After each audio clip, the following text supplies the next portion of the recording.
वर्तमान में मध्य प्रदेश में हुए त्रिस्तरीय पंचायत चुनाव में सागर जिले के देवरी जनपद पंचायत की सबसे बड़ी गौर झामर पंचायत में चुनाव के लगभग एक माह पश्चात नवनिर्वाचित सरपंच की आकस्मिक मृत्यु हो जाने के बाद सरपंच पद रिक्त होने के कारण आगामी चुनाव तक पंचायत अधिनियम के तहत कार्यवाहक सरपंच का निर्वाचन होना था।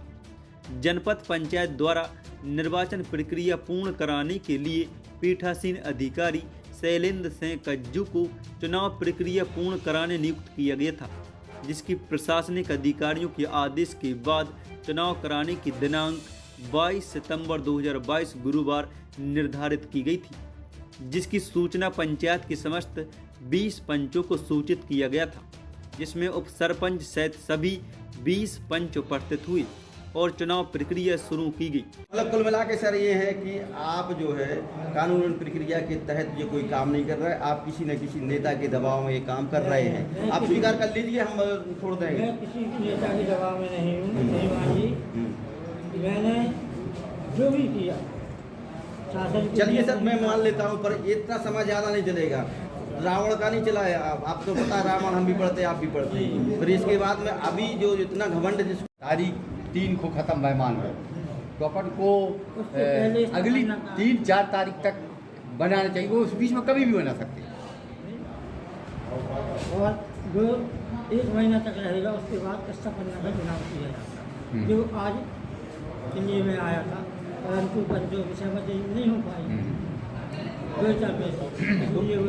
तो पिछली जो 12 तारीख को लिया था, तो पिछली जो ट्रायल था सर, नहीं जो बनाया गया था, सरपंच बना दिया गया था, वो ट्रायल था। जितने दिन वो रहा है अभी वो 4 में हर बार सरपंच रहा है।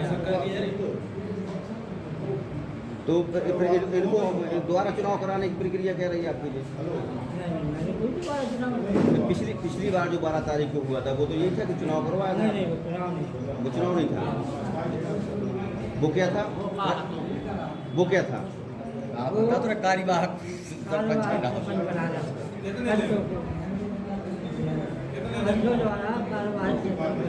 तो कितने दिन के लिए उनको तो आना था, आपने बनाया ना, तो आपके लिए ना तो बोल दिया कि क्या बोलते हैं उसको, प्रभार, कोई ना प्रभार दिया, फिर दोबारा फिर चुनाव करा लीजिए। 1 महीने के लिए यदि आप चाह नहीं रहे थे,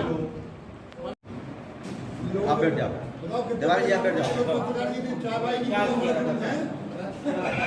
आपने जो अभी गौरधामर में सरपंच का चुनाव पंचों द्वारा होना था, उसके आप पीठासीन अधिकारी हैं। पीठासीन अधिकारी होने के नाते आपने पंचों से कैसे सहमति ले ली जाके प्रशासन नहीं चुना जाए, जबकि 2 लोग प्रत्याशी थे और आपने उन लोगों से हाथ उठा करके मतदान करने की प्रक्रिया को क्यों चालू किया? वहाँ गुप्त मतदान की क्यों बात नहीं रखी?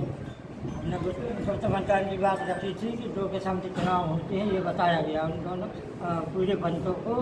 2 किस्म के चुनाव होते हैं, एक खुला मतदान होता है और एक गुप्त मतदान होता है। आप लोग किस चीज़ में तैयार हैं, कौन सा मतदान कराना चाहते हैं, वो आप बता दीजिए, हम ऐसा मतदान करा देते हैं। तो पंचों की सहमति नहीं बनी कि हमें कोई पंच चुनाव नहीं कराना। कोई पंच नहीं करा? ऐसे कितने पंच थे जो चुनाव नहीं कराना चाह रहे थे? गुप्त मतदान में 8 पंच लोग चुनाव करवाना चाह रहे थे, हमने उनको बताया, और 10 में खुला मतदान कराना चाहते थे। इसलिए दोनों की सहमति नहीं बनी पंचों की, इसलिए मतदान नहीं करा। चूँकि सरपंच पद पिछड़ा वर्ग के लिए आरक्षित होने के कारण कार्यवाहक सरपंच के लिए श्रीमती रामवती साहू और बबलू पटेल के बीच पंचों के द्वारा चुनाव होना निर्धारित हुआ। चुनाव प्रक्रिया के दौरान कुल 20 पंचों में से 10 पंचों ने खुला मतदान कराने की सहमति जताई और 8 पंचों ने गुप्त मतदान कराने की सहमति जताई, जबकि 2 पंचों ने किसी तरह की सहमति नहीं दी, जिससे दोनों पक्षों के बीच गहमागहमी होती रही।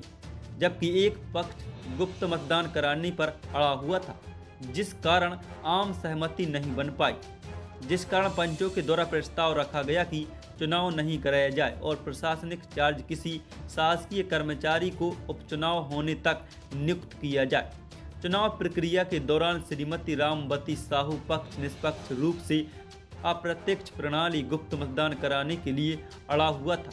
उन्होंने आरोप लगाया कि प्रशासनिक अधिकारी और पंच राजनीतिक दबाव के कारण खुला मतदान कराने के पक्ष में थे, जिसको लेकर दूसरा पक्ष खुले मतदान के लिए तैयार नहीं था।